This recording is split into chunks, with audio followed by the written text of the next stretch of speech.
The protagonist, Alex Carter, sits hunched over their desk, the pale glow of multiple screens casting shadows across their cluttered apartment.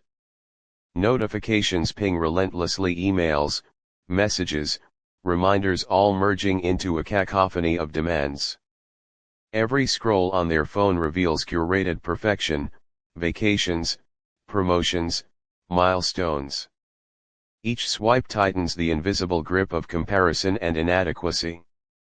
Alex feels trapped, not by physical walls, but by the invisible web of digital obligations. It isn't just the noise, it's the suffocating pressure to stay relevant, to engage, to react. Exhaustion has seeped into their very core. They can barely remember the last time they felt present. One evening, while mindlessly scrolling through yet another endless feed, Alex snaps. With a sharp intake of breath, they slam their phone down and open their laptop. The decision is made in a blur of frustration and longing for silence. They type out a brief but bold post: "I'm taking a 30-day break from social media. Time to declutter my mind and reconnect with what matters." They hit post, feeling a mix of anxiety and exhilaration. Within minutes, the reactions pour in: "Good luck. I could never do it. You'll be back in a week, guaranteed. Why would you even try social media? Is connection." The skepticism only steals Alex's resolve. As they methodically deactivate their accounts, a strange calm settles over them.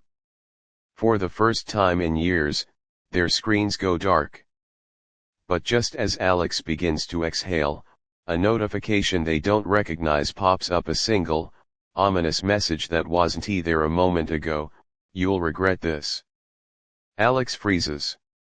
They check again, but the notification has vanished, leaving no trace. Their heart pounds as doubt creeps in.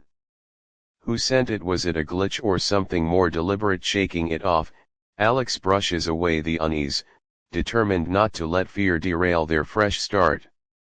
Unbeknownst to them, their journey has already begun, and the silence they seek may hold more than they bargained for. The first morning without social media feels jarring. Alex wakes up instinctively reaching for their phone, only to remember there are no apps to scroll through. The realization leaves an empty, unfamiliar stillness. For the first time in years, there's no barrage of notifications demanding attention. At breakfast, the usual routine of mindlessly browsing feeds is replaced by something novel, savoring the taste of coffee and noticing the morning light filtering through the blinds. It feels peaceful. By day 3, Alex starts rediscovering forgotten habits. A dusty bookshelf yields novels they always meant to read. Journaling, abandoned since college, becomes a new ritual.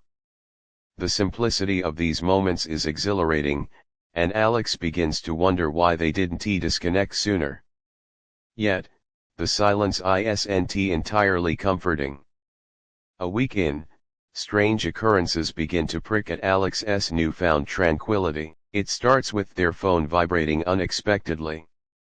The screen is blank, no missed calls, no texts, no notifications.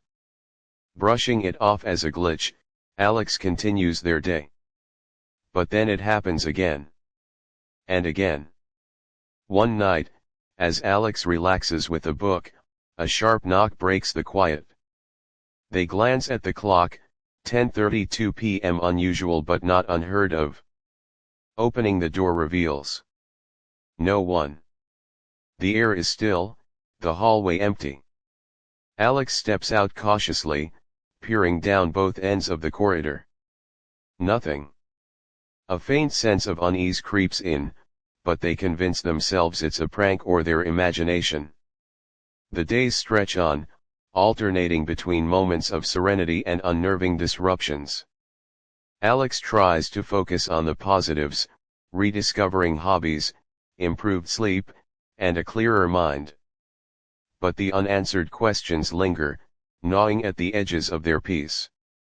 By the end of the second week, Alex can no longer shake the feeling that someone or something is watching. And as they fall asleep that night, their phone, which they've relegated to a drawer, vibrates once more, this time with a soft, low hum that seems almost deliberate. By the third week of the detox, Alex begins to feel more at ease, or so they think.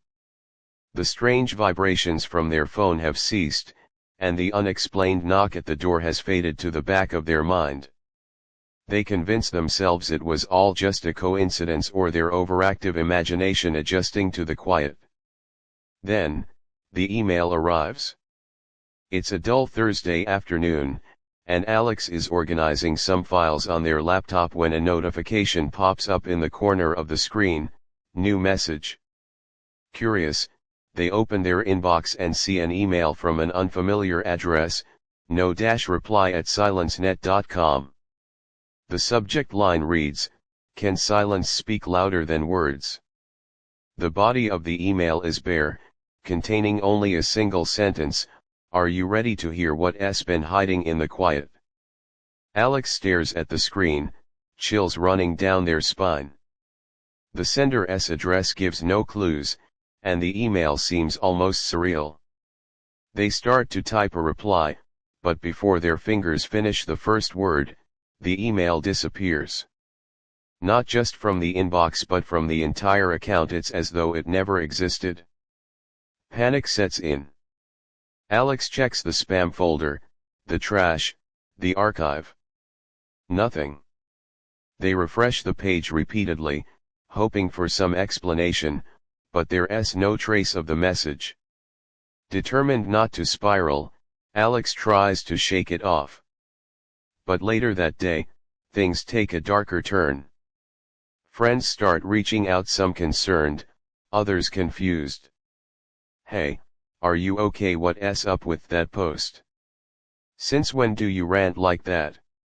That's a weird thing to share publicly, don't you think?" Alex is baffled. They haven't posted anything for weeks. When they check their deactivated accounts out of desperation, they're locked out. But screenshots from friends show new posts, messages they didn't write, comments they didn't leave. The content feels off, sinister in tone but vague enough to leave room for interpretation. Some accuse Alex of seeking attention, others are outright hostile. As Alex sits in stunned silence, their laptop screen flickers briefly, the faintest image of static flashing across it. A voice seems to echo in their mind: "You didn't really think you could just leave, did you?" The unease from the email now spirals into full-fledged dread. Someone or something knows Alex has disconnected, and they're not about to let it go unnoticed. Alex can't ignore it any longer. The world they thought they left behind is still actively spinning, and somehow, they are at the center of it. The odd, unsettling posts on their social media accounts only deepen their anxiety. Someone is controlling their digital life, using their name, their voice, their presence, manipulating it all. Late one night, as Alex sits hunched over their laptop, searching for any hint of an explanation, they come across an unexpected clue. A hidden folder in their email account, buried beneath hundreds of unread promotional messages. The folder is empty at first glance, but a small file named traceback.txt catches their eye. With a sense of trepidation, Alex clicks the file open. The text inside is cryptic but unmistakable: "The silence doesn't belong to you. We are watching." Heart pounding, Alex slams the laptop shut, but the words linger in their mind. They need answers, real answers. Desperate, they begin to retrace the last steps of their digital presence. Every deleted post, every deactivated account, every move they made to disconnect feels like it's been tracked, studied, and anticipated. They dive deep into their email, their old posts, and any accounts they can still access.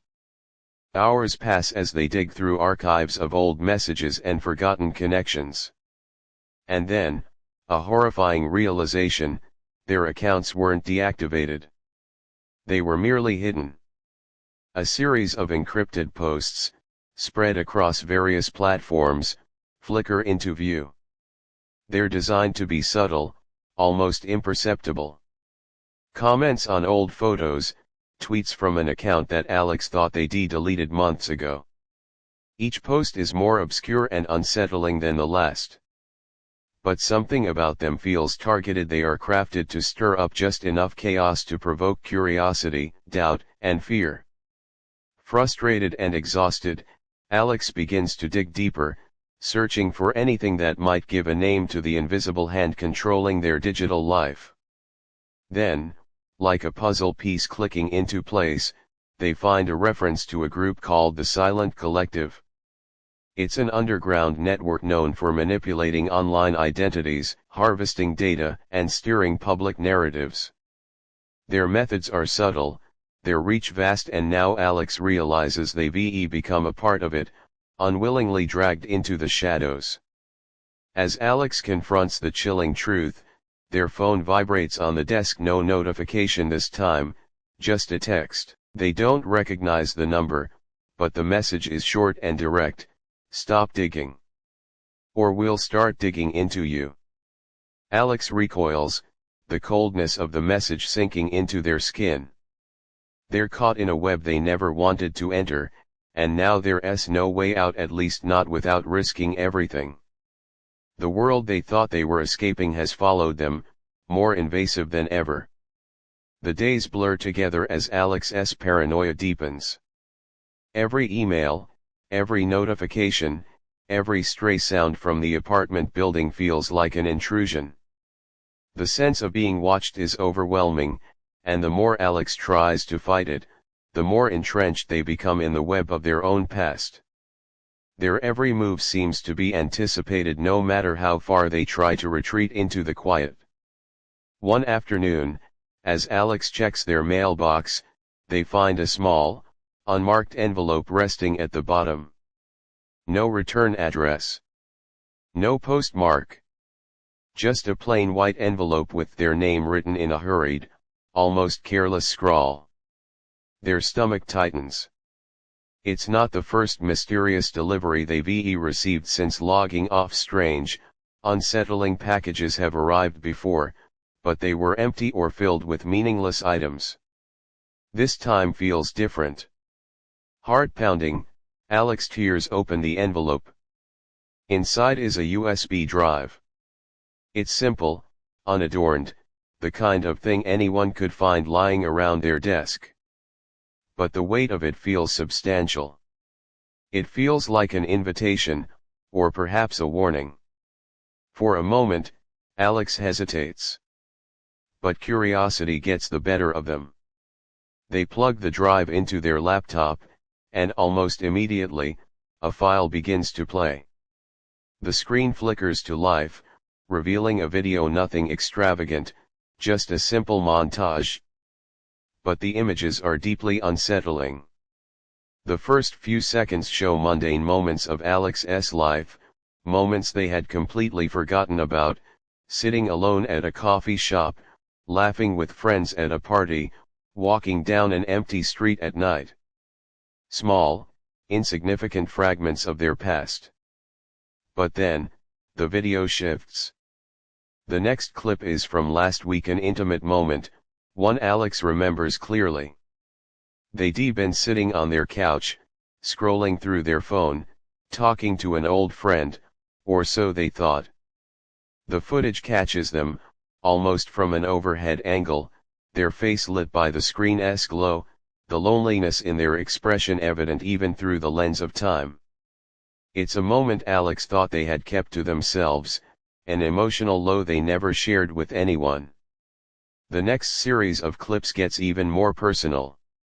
Strangely specific, it captures moments Alex didn't even remember being recorded. A video of them sitting at a family dinner, oblivious to the camera pointed at them. A clip of them stretching in the morning, taken through the window of their apartment, their reflection distorted in the glass. The last clip, however, is the most unsettling. The video shifts to a scene of Alex, alone in their apartment, reading a book. As the camera zooms in on their face, the screen blinks just for a second, but long enough to make Alex gasp. It's a distorted image, a glitch that reveals another person's face. It's brief, just a flash, but it's enough. A face they've never seen before. It's cold, expressionless, staring directly into the camera as if they know Alex is watching. The video ends abruptly, and the screen goes black. Alex sits frozen, breathless, as if the air has been sucked out of the room. The USB drive, now just a hunk of plastic, feels like it weighs 1,000 pounds. No explanation. No message. Just the sickening realization that something has been watching them for far longer than they could ever imagine. And now, that person has made their presence known. Shaking, Alex ejects the drive and slams it into the drawer, but it doesn't bring any sense of closure. The questions grow louder, filling the empty space in their mind. Who made this video? How did they know about these moments? And more terrifying, how long have they been watching? The video from the USB drive lingers in Alex's mind, twisting their thoughts into a tight knot. Every shadow in the corner of their apartment, every passing face on the street, feels like it's part of some grand, invisible surveillance. But amidst the growing dread, one thought remains clear: they need help. And there's only one person they trust to help them navigate this nightmare. Sam, an old college friend and a self-proclaimed tech wizard, has always been the one Alex turned to in moments of crisis. Sam is the one who taught them how to secure their accounts, how to clear browser histories, how to disappear online, skills Alex had relied on to maintain some semblance of control in a world where every digital move is tracked. Reaching out to Sam feels like a lifeline, a last-ditch effort to make sense of the chaos. Alex sends a hurried message: "I need you to help me track something. I'm being watched, and I don't know by who. Can you help?" Sam replies almost immediately, the words a mixture of concern and curiosity: "What's going on? Let's meet up. I'll bring my gear." Later that evening, they meet at a small, dimly lit cafe, a place neither of them had visited in years. Sam looks different now, more guarded, more intense, as if the years spent working in cybersecurity have carved something out of them. The conversation starts slow, with Sam probing for details, asking questions Alex doesn't always know how to answer. But when Alex shows Sam the USB drive and the video, Sam's face hardens. There's no judgment, no disbelief, just an odd mixture of recognition and something else. A flicker of discomfort crosses Sam's face, something Alex can't quite read. "All right," Sam says, breaking the silence. "This is serious. Whoever's behind this knows what they're doing. This isn't just random. We need to find out where they're getting their information from." Sam sets up their laptop, typing rapidly, pulling up codes and scripts Alex doesn't understand. For hours, they comb through data, tracing IP addresses and pulling up security logs.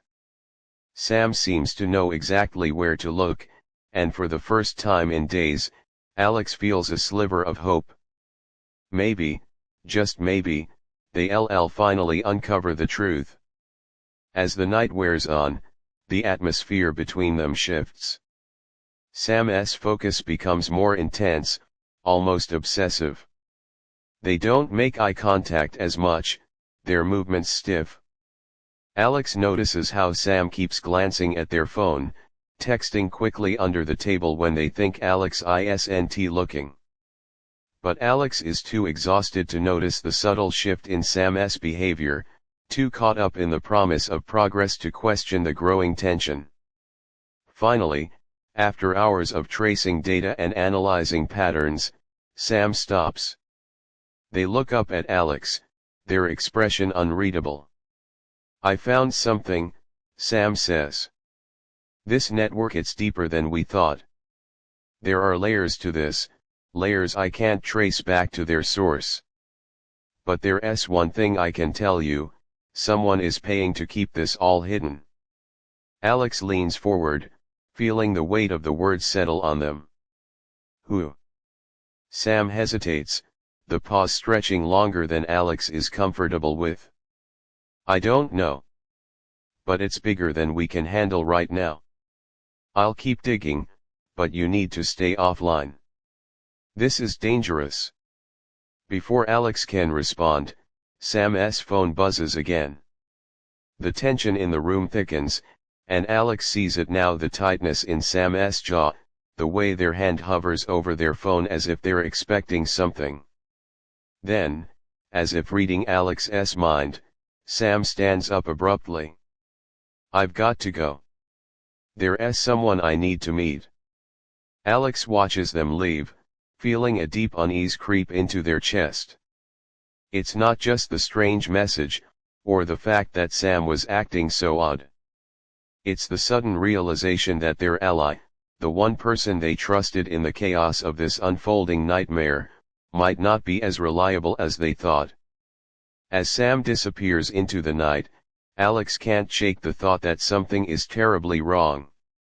And for the first time, they wonder if Sam has been part of the conspiracy all along. The unease from Sam's sudden departure lingers long after the cafe's door has closed behind them. Alex can't shake the feeling that something darker is at play, that Sam knows more than they're letting on. Their instincts scream that there's more to the story and more to the shadowy network that's been pulling the strings of their life. The next day, Alex begins to investigate alone. The idea of cutting all ties, of erasing their entire digital footprint, seems like the only way to regain control.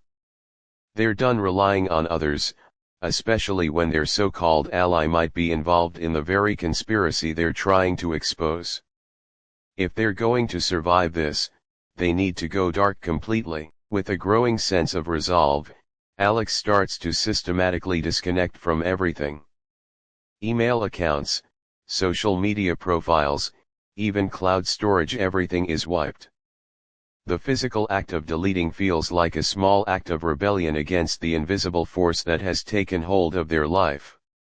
As they sit in front of the screen, erasing years of online presence, Alex feels a strange sense of liberation. It's as if they're shedding a skin they no longer recognize, peeling away the digital mask they've worn for so long. But even as they disconnect, a nagging thought remains. This won't be enough. They have to go deeper.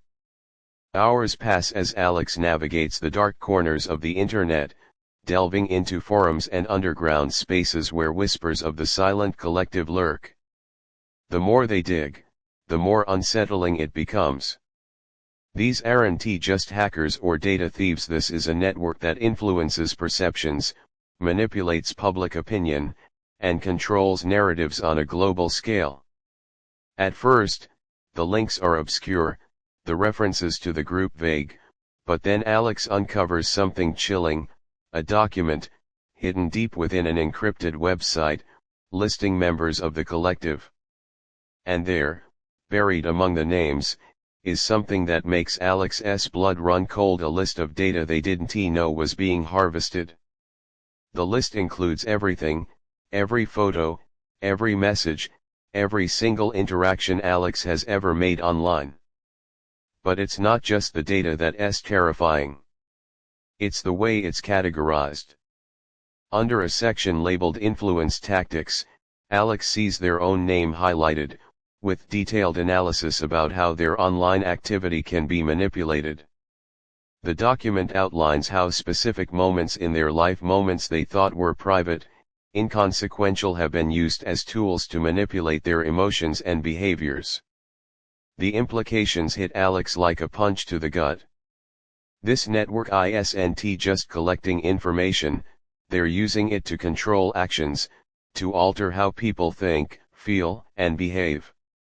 The very decisions Alex thought were their own were being subtly influenced by invisible forces working from the shadows. Alex feels their stomach churn as they scroll down further. The document details methods of control, emotional triggers, subliminal messages, and personalized narratives, all designed to sway decisions, to guide individuals into making certain choices, without even realizing they've been manipulated. Panic sets in, but there's no time to dwell. This is bigger than Alex ever imagined. It's not just about digital privacy, it's about the very nature of free will. The world, their world, has been altered without their consent, and now it feels as though they're at the mercy of those who control it. But as Alex contemplates the vastness of the conspiracy, they realize something crucial: there's a flaw in the system. The network may control the data, but they don't control the reality of the human experience. If Alex can just break free, truly break free, they might be able to disrupt the entire operation. As they sit in front of the screen, Alex comes to a decision. They will cut every last tie. Not just to the internet, but to the very systems of control that have dominated their life for so long. It's time to disappear completely. To go into the shadows, and never look back.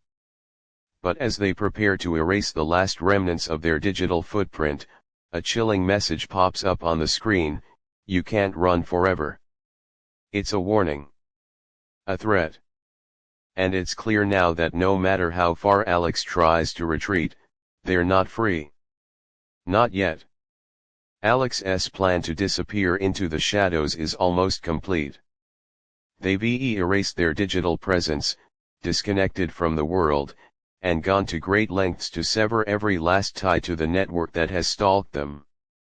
The weight of the decision settles heavily on their shoulders as they sit in the quiet of their apartment, surrounded by the emptiness of a life unplugged.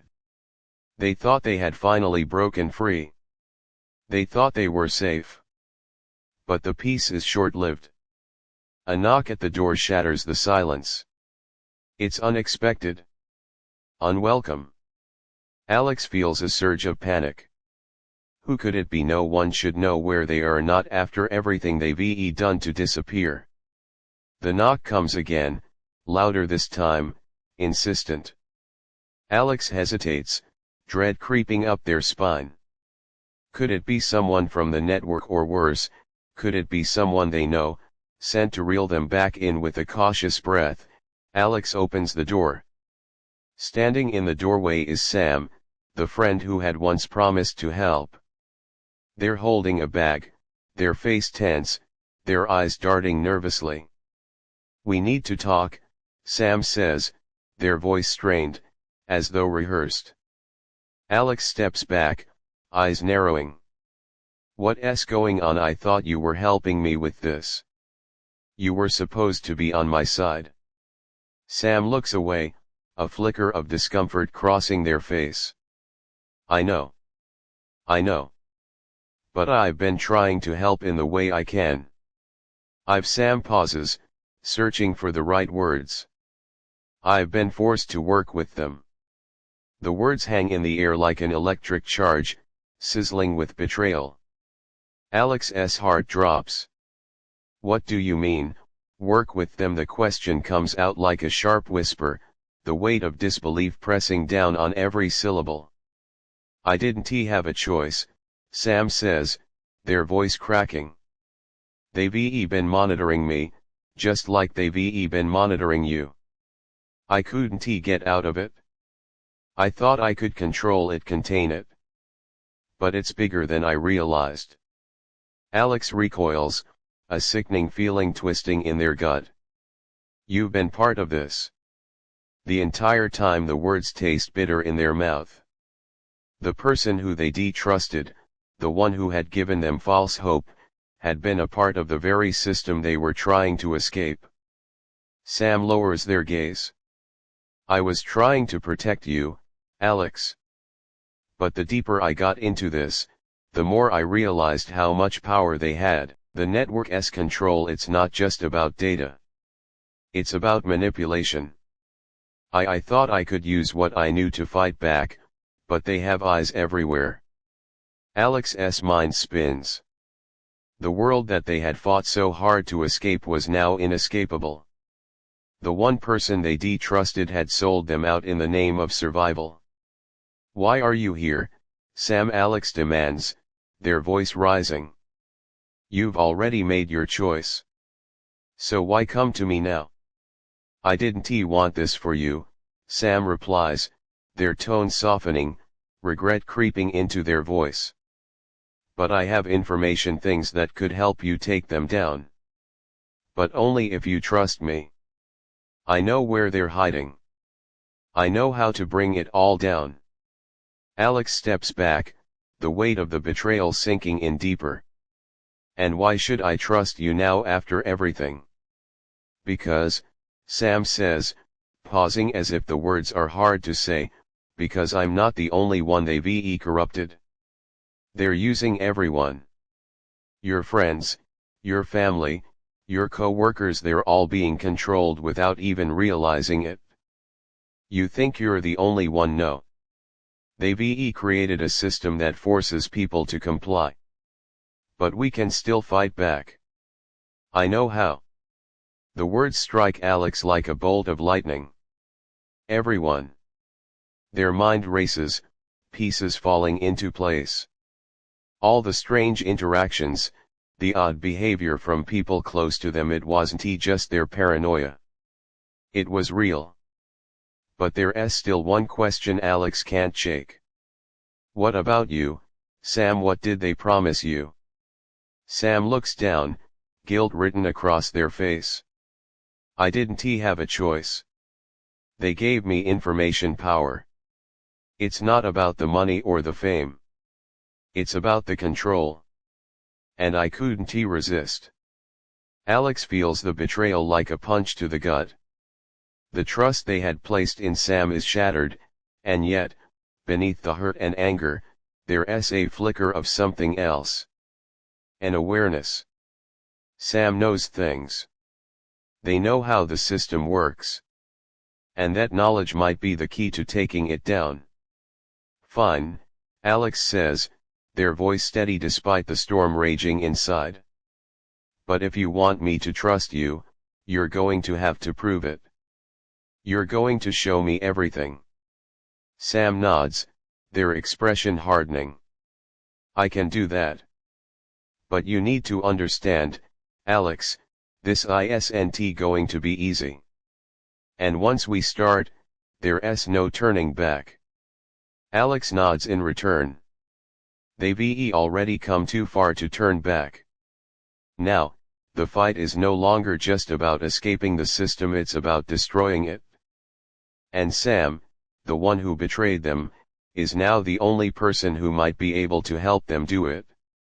The weight of Sam's betrayal lingers in the back of Alex's mind as they sit in the dim light of their apartment, scrolling through pages of encrypted files, analyzing the vast web of data that has bound them in this nightmare.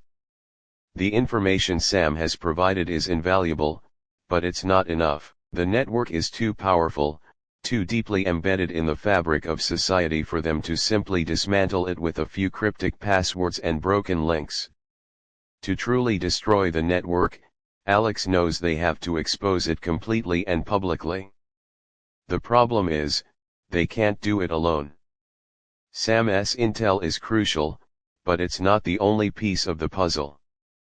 If Alex is going to take down the entire operation, they need to use the very systems that have controlled them, the same platforms that the network uses to manipulate and monitor the world.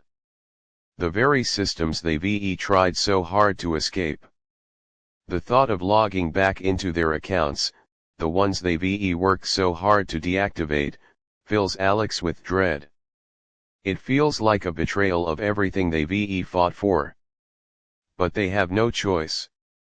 The network has a stranglehold on the truth, and the only way to break that hold is to fight fire with fire. With a deep breath, Alex opens the laptop, staring at the empty screen for a long moment. The cursor blinks, an invitation to return to the world they've left behind. They're teetering on the edge of a precipice, knowing that the decision they're about to make could either bring down the network or expose them to its full wrath. As they type in their login credentials, the familiar feeling of vulnerability returns. Their heart races, and they feel the familiar pang of exposure, the fear of being watched, of being tracked. But there's no turning back now. If they're going to use the digital world to their advantage, they need to take the risk. Alex reactivates their social media accounts one by one. Their mind races as they see notifications flood in, messages, friend requests, updates, all the familiar noise that once felt like an unbreakable chain. But now, it's different. It's a tool. A weapon. They begin by leaking small pieces of the information Sam has uncovered, carefully crafted posts, cryptic images, encrypted files with half-hidden messages that will send ripples through the digital ecosystem. They tag key individuals, people who are connected to the network in subtle ways, setting the stage for a larger revelation. Every move is calculated, every word chosen with precision. Alex knows that if they're going to expose this network, they have to outsmart it at its own game. But the risk is immense. The network has eyes everywhere. As Alex sends the first post live, their phone buzzes an alert from a private account. It's an anonymous message, "We see you." A chill runs down their spine. The message is clear. They're watching. The very system Alex thought they could control is now turning against them, and it feels like they've crossed a point of no return. For a moment, Alex is paralyzed. This is it. The network will come for them now. They'll trace the posts, find out where they are, and drag them back into the darkness. But then, something inside Alex snaps. They've already lost everything: their privacy, their autonomy, their trust in those they once relied on. They've already been manipulated, controlled, and betrayed. What's left to lose? With a final, trembling breath, Alex hits send. The posts go live, cascading into the digital void, each one more direct and revealing than the last.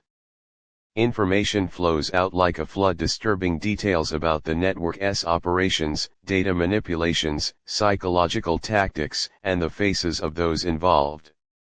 Alex knows they're putting their life on the line. They know that if the network comes for them now, there will be no turning back. And then it happens. The screen goes black. The room falls silent. Alex's heart stops. Have they been cut off? Are the network's digital agents shutting down their access, taking control? But no. The screen flickers back to life, revealing a new message. Congratulations. You've just signed your own death sentence. The words are stark, cold, and final. A direct threat from the network, one that sends a surge of fear through Alex's veins. They've provoked the beast, and now, the full force of its retaliation is about to come crashing down. The phone buzzes again. Another message. This one is from Sam. Get out. Now. The message is simple, but the urgency is clear.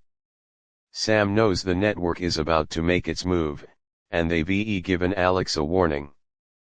But it's too late. Alex has already thrown the dice. There's no escaping the consequences now. The storm of retaliation hits like a tidal wave. Within moments of posting the last message, Alex's phone rings off the hook, their inbox flooded with alerts, and their social media pages are bombarded with hostile comments, threatening messages, and fake posts, all created to discredit them. The network is exacting its revenge, and it's doing so in every way imaginable. Alex watches as their online world disintegrates around them. Every personal detail, every interaction, twisted and turned against them. There's nowhere to hide. The network's reach is everywhere, its claws sunk deep into the digital world that Alex had once believed was their domain. Even the people who had once been allies, friends, co-workers, strangers they helped online seem to turn against them in unison, controlled by the unseen force of the network. Panic surges in Alex's chest. For a brief moment, they wonder if this is the end. If the digital world, this beast they fought so hard to escape, is truly unstoppable. They thought by exposing the network, they would bring it to its knees, but now they realize that the battle is only beginning. The network isn't just an entity. It's a hydra, its influence spreading through the veins of society, its power not just in its data, but in its ability to shape the truth. But then something unexpected happens. In the midst of the chaos, Alex gets a message. A simple text, with no name attached, but the words feel like a lifeline. You're not alone. It's not a threat. It's not another attack. It's hope. At first, Alex assumes it's a fluke, a random message from someone who doesn't understand the gravity of the situation. But as they dig deeper, they find that the message was sent by someone who knows. Someone who has been watching, waiting for the right moment to intervene. The message leads to a secure server, one that's completely off the grid, where Alex finds a community of others who, like them, have fallen victim to the digital machine. These are people who've been manipulated, exploited, and discarded by the same network Alex has been fighting. But they're not defeated. They're fighting back, quietly, in the shadows. And now, they want to join forces. For the first time in weeks, Alex feels a spark of something: hope, purpose, even connection. There's a world outside the one controlled by the network, a world where people are working together to dismantle the system that has controlled them for so long. They're not alone anymore. The people in this network aren't just victims, they're fighters. They've found ways to circumvent the system, to gather data without leaving a trace, to communicate in ways the network can't touch. Together, they have the tools to expose the full extent of the network's power, to show the world what has been happening behind the curtain. But the stakes have never been higher. The network, now fully aware of Alex's actions, is coming for them with everything it has. And while the digital rebellion they've joined is growing, it's still fragile, vulnerable. The consequences of their actions have only just begun to unfold, and the war they're fighting is one that will take everything they have and more. Alex's heart races as they read through the messages from their new allies. They have a plan. A real, actionable plan that could bring down the network. But there's a catch. To execute it, they have to risk everything. Their life, their freedom, even their safety. They have to put all their trust in a group of strangers they've never met, who live in the shadows of the digital world, fighting the same fight they are. And then, the final message comes through. This one, from Sam. The last person Alex thought they could trust, and yet, here they are, offering their hand again. We need you. This is bigger than both of us. But we can take them down, together. It's time to finish what we started. The words are simple, but they carry weight, a promise, a declaration that the fight is far from over. Alex stands up, the weight of everything they've been through crashing down on them. The sacrifice, the betrayal, the chaos, it's all led to this moment. They are no longer just a victim in the game. They are part of something bigger, something that has the power to reshape the world, to take control away from those who would manipulate it for their own gain. And just as Alex is about to respond, a final message appears on the screen. It's over. The message is brief. But it isn't from the network. It's from one of their allies a sign that they've reached the tipping point. The network may have thought it controlled them, but now, it's time for Alex and their allies to take control back. A sense of peace settles over Alex, the kind they hadn't felt in months. The world has changed. And they are a part of that change. They've fought to break free from the digital cage, and now, they're ready to fight for something more, a new kind of connection. One built not on manipulation or control, but on authenticity, freedom, and mutual respect. And as they send their reply to Sam, their heart lifts. We'll do it. Together. For the first time in a long while, Alex believes that the world can be changed. And this time, it won't be controlled by the invisible hands that once held it captive.